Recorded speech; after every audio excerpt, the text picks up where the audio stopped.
Hi guys, Lazarus here. Hope you're well and hope you enjoyed the last lesson.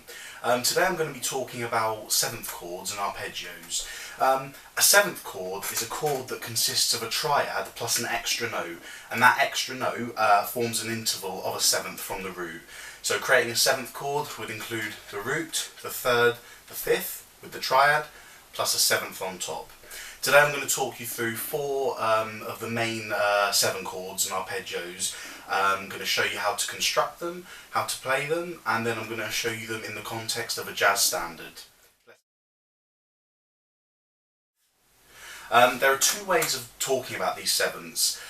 Some people say a major 7 and a minor 7, and some people say a 7 and a flat 7. For me personally, I use major 3rd and minor 3rd, major 6th and minor 6th, so it makes sense if I use major 7 and minor 7. So, the major 7 in the key of C would be B, and the minor 7 in the key of C would be B flat.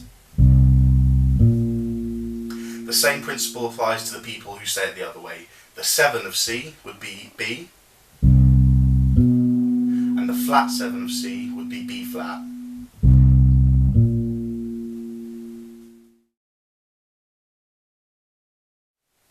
So to construct a major 7 chord, we simply take a major triad and, as the name of the chord suggests, put a major 7 on top. So we start with our major triad. We have C, the major 3rd E, and the perfect 5th G, and we put the major 7 on top, and the major 7 in C is B. So the construction of a C major 7 chord is root C, major 3rd E, perfect 5th G, and major 7 B.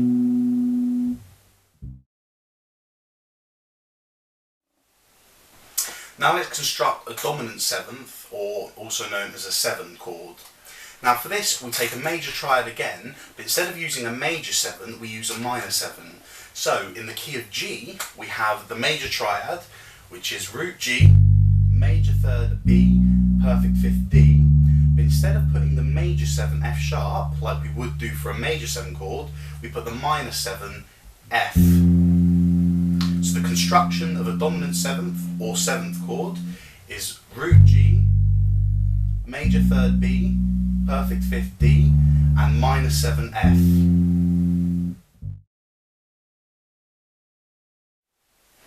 Now to construct a minor 7 chord, we take a minor triad, which in the key of D would be root D, minor 3rd F, and perfect 5th A. And we take the minor triad and put a minor 7 on top. So in the key of D, the minor 7 from D would be C. So a D minor 7 arpeggio would be root D, minor 3rd F, perfect 5th A, and minor 7 C.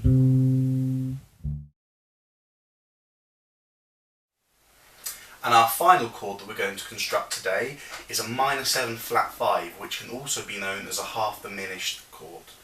So for this, we take the diminished triad that we learned about 2 weeks ago, and the construction of that diminished triad was root, minor 3rd, and flat 5.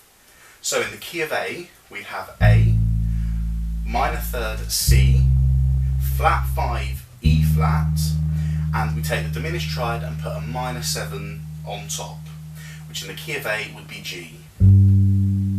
So diminished triad and a minor 7 flat 5 chord constructed like this: root A, minor 3rd C, flat 5 E flat, and minor 7 G.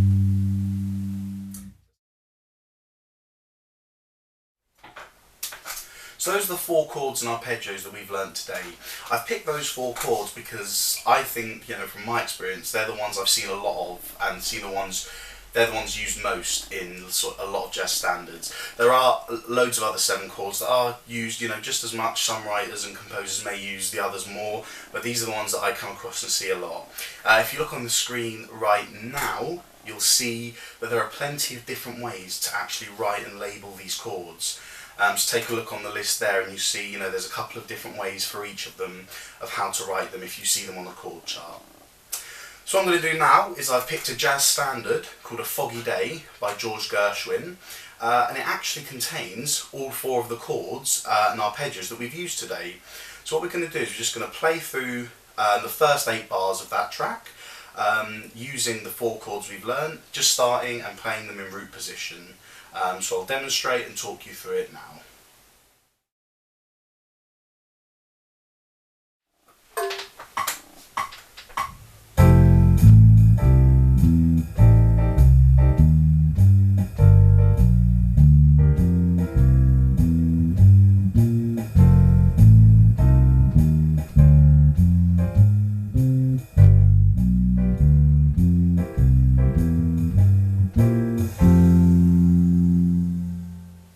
So thanks for watching today, guys.